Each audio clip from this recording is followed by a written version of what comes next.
For the sake of this post, I will call my brother Tim. I am almost 26 years old, and for the majority of my childhood, I was moved from house to house without ever feeling like I belonged. By the time I was 9, I think I had lived in 17 different foster families. Nowhere wanted me. I was troubled and couldn't form emotional bonds because of how awfully I had been treated. So, I acted awfully towards every set of foster parents I got, until I was moved in with an amazing couple named P and S.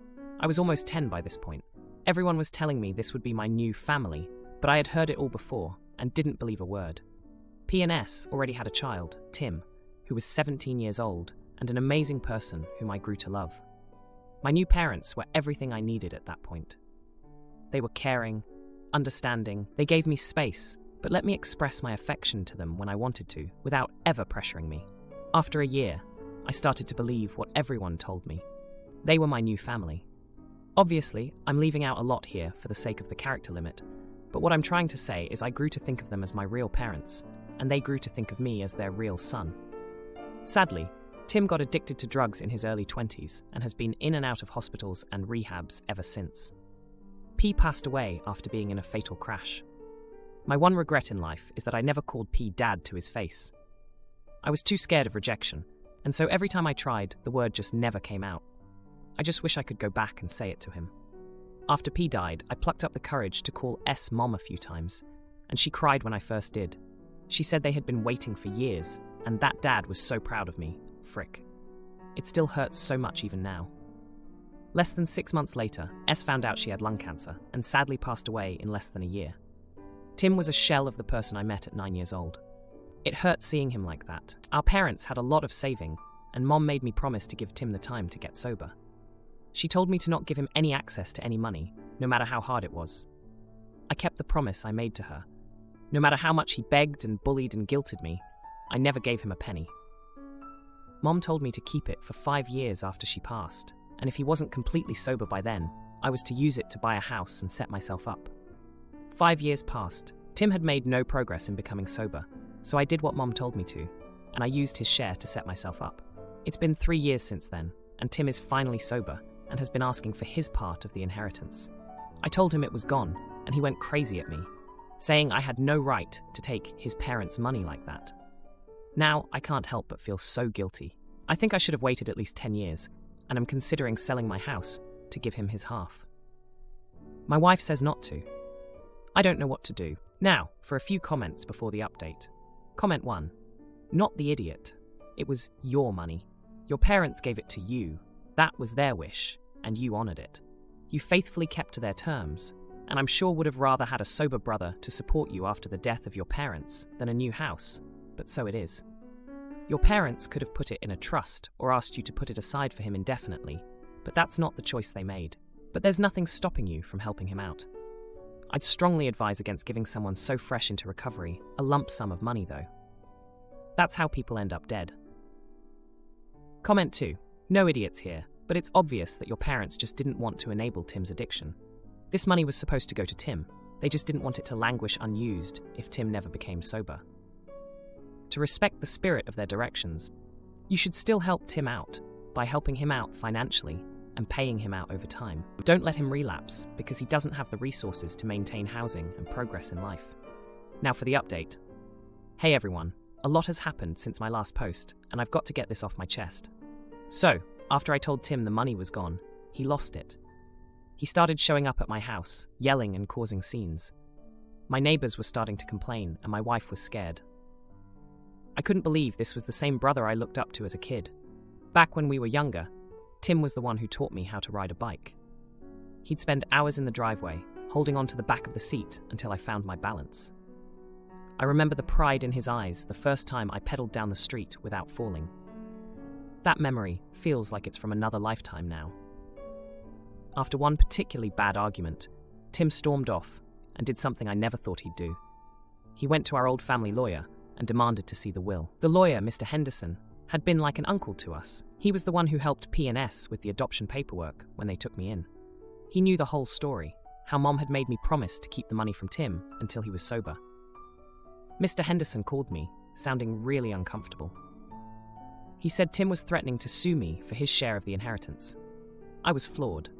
I couldn't believe Tim would go this far. I tried to explain to Mr. Henderson that I was just following Mum's wishes, but he said, legally, Tim might have a case since he was sober now.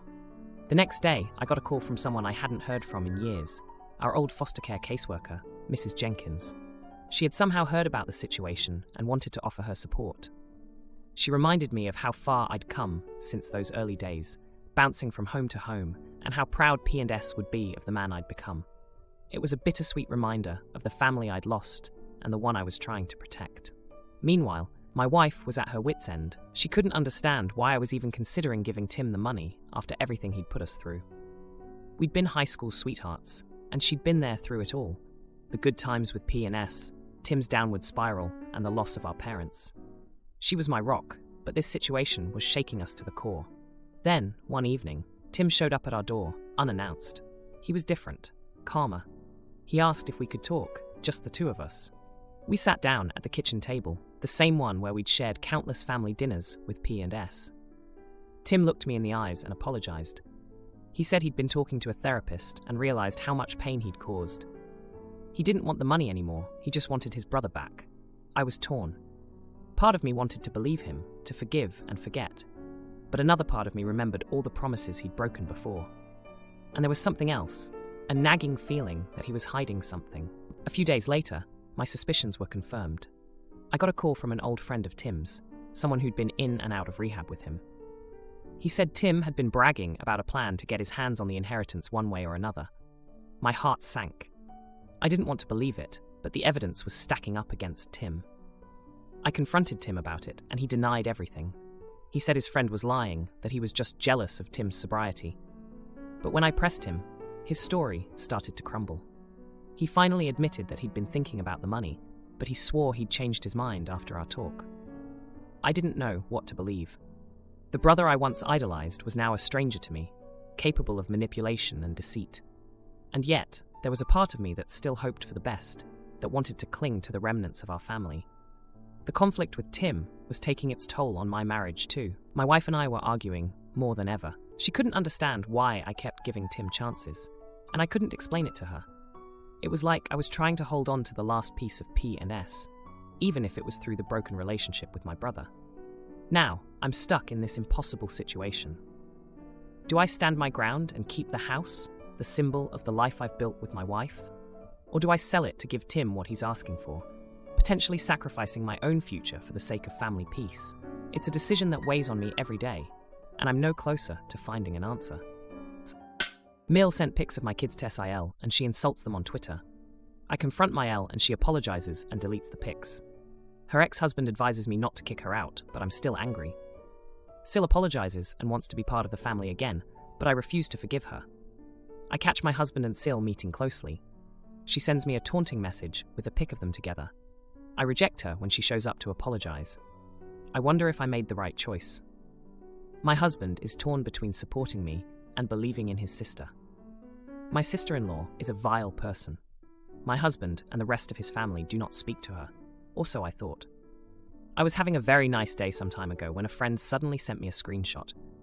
It was a picture of someone on Twitter saying horrible things about my children, who are 3 and 5 years old. I was horrified because I don't put pictures of them on social media. My friend explained that person A, who insulted my kids, was arguing with person B, whose header was a picture of my children. Person A assumed they were person B's kids and insulted them as a comeback. My friend said she was pretty sure I wasn't person B because they had some weird things in their bio/tweet history that I would never say or believe in. I informed my husband, and we basically freaked out trying to figure out who person B was and why they had a picture of our children. I then remembered that I sent that picture of the kids to my mother-in-law, MIL, and I even checked our texts to make sure. Mother-in-law has been staying with us for a week or so we waited for her to come home from wherever. Then my husband explained what happened. She seemed concerned as well, until my husband asked if she sent that picture to anyone else. She immediately went red in the face and started avoiding eye contact and everything. She then said she sent it to my sister-in-law. In fact, she's been sending her several pictures of my children. I can't even lie, I saw red.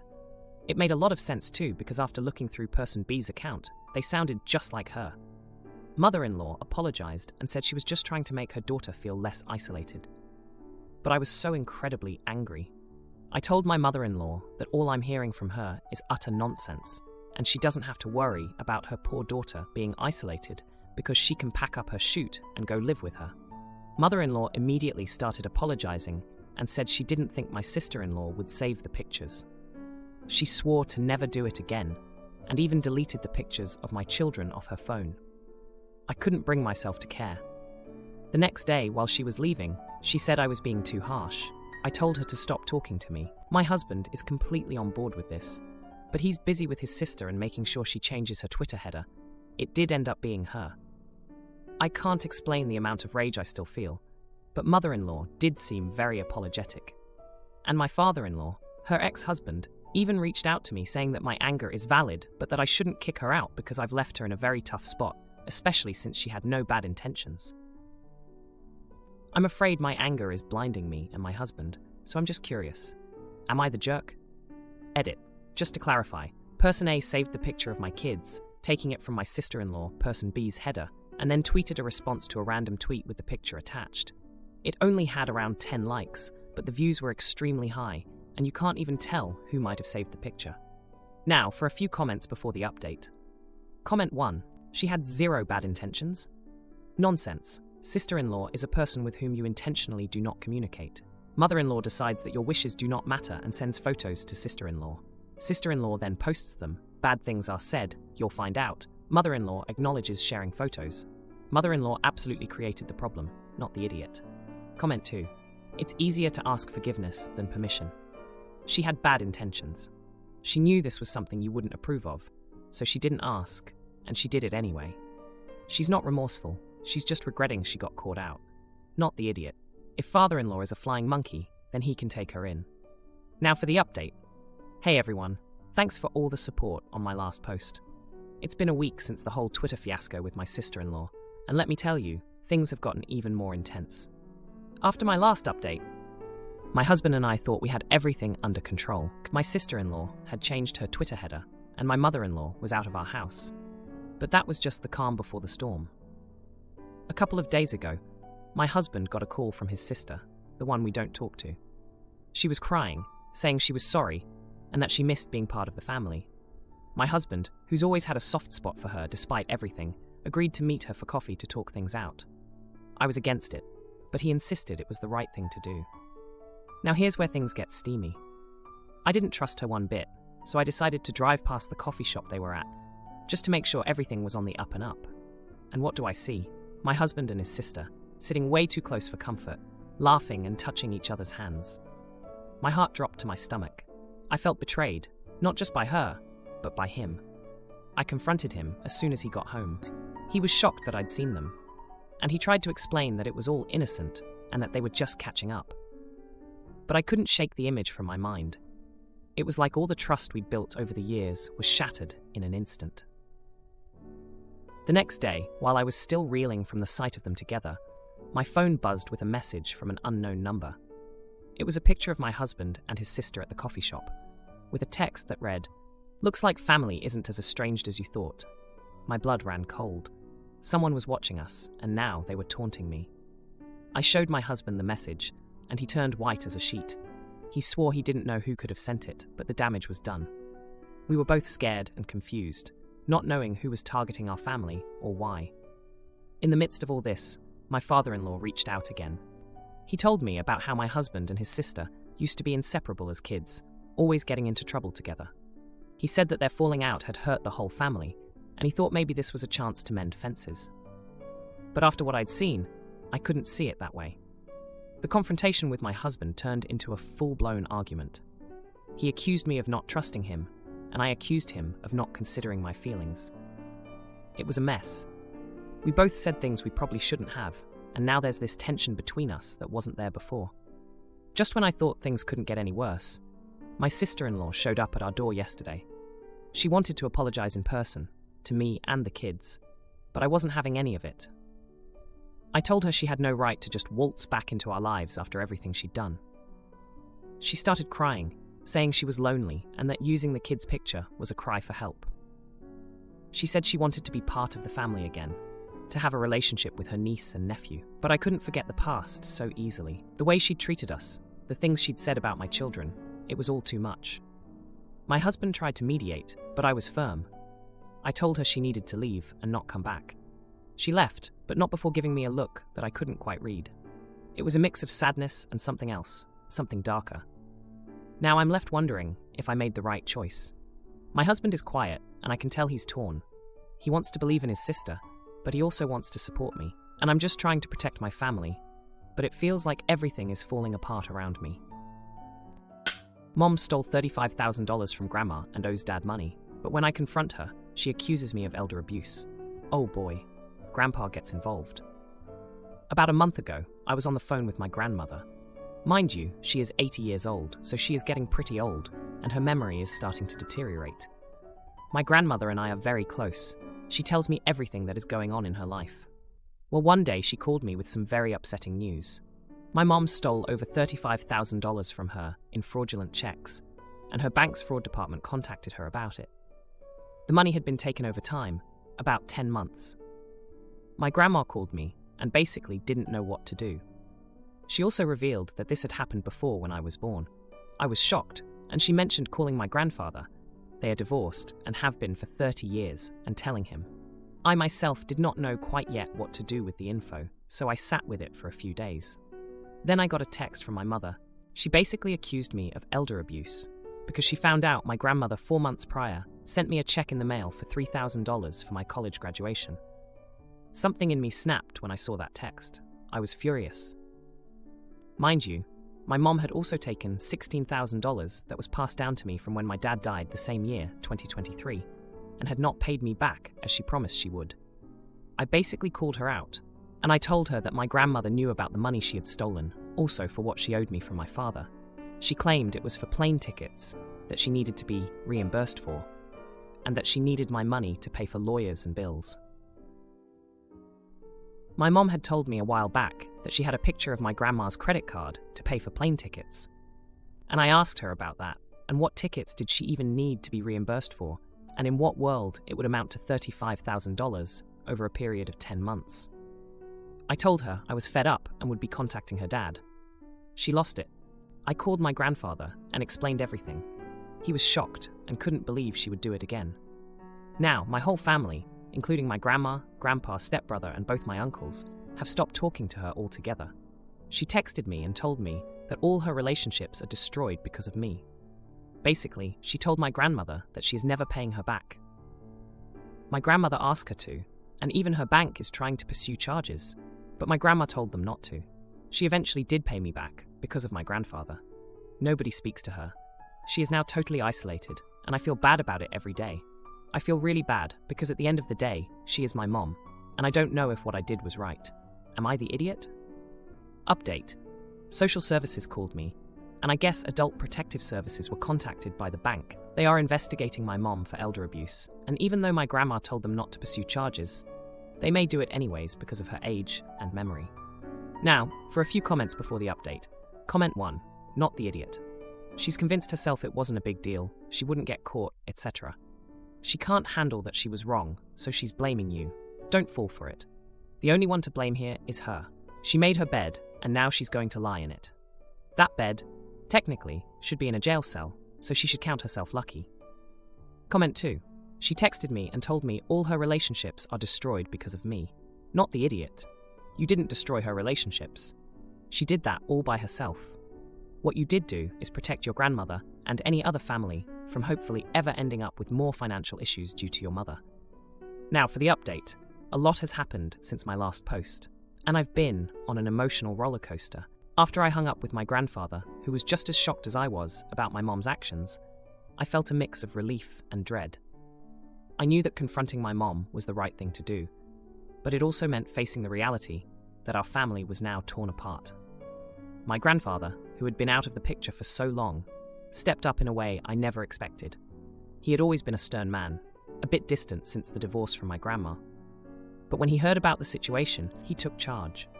He called my mom and had a long, heated conversation with her.